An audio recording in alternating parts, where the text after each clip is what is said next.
Zion Classics TV news time. നമസ്കാരം. Zion Classics TVയിലേക്ക് സ്വാഗതം. മറിയം ദരിദ്രരെ സഹായിക്കുന്ന അമ്മ. ലോകം സൗഭാഗ്യമെന്ന് കരുതുന്ന നിർഭാഗ്യങ്ങളുണ്ട്. നിർഭാഗ്യമെന്ന് കരുതുന്ന ചില സൗഭാഗ്യങ്ങളും ഉണ്ട്.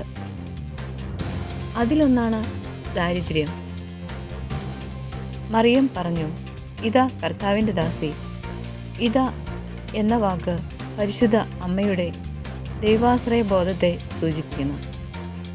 ദൈവമേ, നീയാണ് എൻ്റെ ആശ്രയം, എൻ്റെ സർവ്വസമ്പത്തും നീ തന്നെ.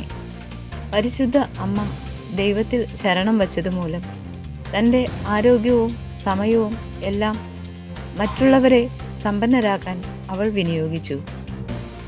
ജീവിതയാത്രയിൽ ദൈവപുത്രന് ജന്മം നൽകാൻ പിതാവായ ദൈവം നിയോഗിച്ച ഒരു സൂക്ഷിപ്പുകാരി മാത്രമാണ് താനെന്ന ചിന്ത മറിയത്തിന് ഉണ്ടായിരുന്നു. നിർമ്മലമായ ഒരു ജീവിതത്തിലൂടെ ഒന്നിനോടും ബന്ധിതമാകാതെ എല്ലാവർക്കും എല്ലാമായി പരിശുദ്ധ അമ്മ മാറി. ജീവിതത്തിൻ്റെ നശ്വരതയും നിത്യജീവിതത്തിൻ്റെ അനശ്വരതയും തിരിച്ചറിഞ്ഞ് സ്വന്തമായിട്ടുള്ളതും സ്വന്തമാക്കാവുന്നതും നഷ്ടപ്പെടുത്തി സർവസമ്പന്നനായ ദൈവത്തെ സ്വന്തമാക്കിയതിൻ്റെ ആനന്ദം ഉള്ളു നിറയെ അനുഭവിച്ച പരിശുദ്ധ അമ്മയെ നമുക്കും ഒരു മാതൃകയാണ്.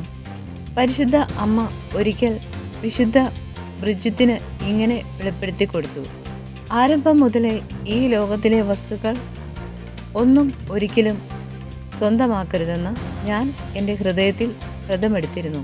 പൂജരാജാക്കന്മാർ അവരുടെ രാജകീയ പ്രതാപത്തിൻ്റെ പ്രതീകമായി കൊടുത്ത സ്വർണ്ണ നാണയങ്ങൾ തനിക്കായി മാറ്റിവെച്ചില്ല.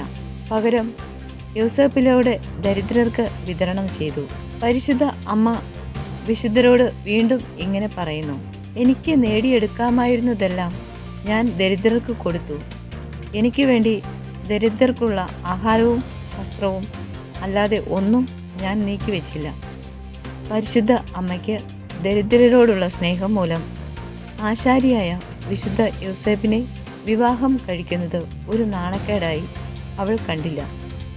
തൻ്റെ ജോലിയാകട്ടെ കരങ്ങൾ കൊണ്ട് ചെയ്യുന്ന തുന്നലും നെയ്ത്തും ഒരു ഉപജീവന മാർഗമായി അവൾ കണ്ടു. ഒറ്റ വാക്കിൽ പരിശുദ്ധ അമ്മ ദാരിദ്ര്യത്തിൽ ജനിച്ചു, ദാരിദ്ര്യത്തിൽ ജീവിച്ചു, ദാരിദ്ര്യത്തിൽ മരിച്ചു.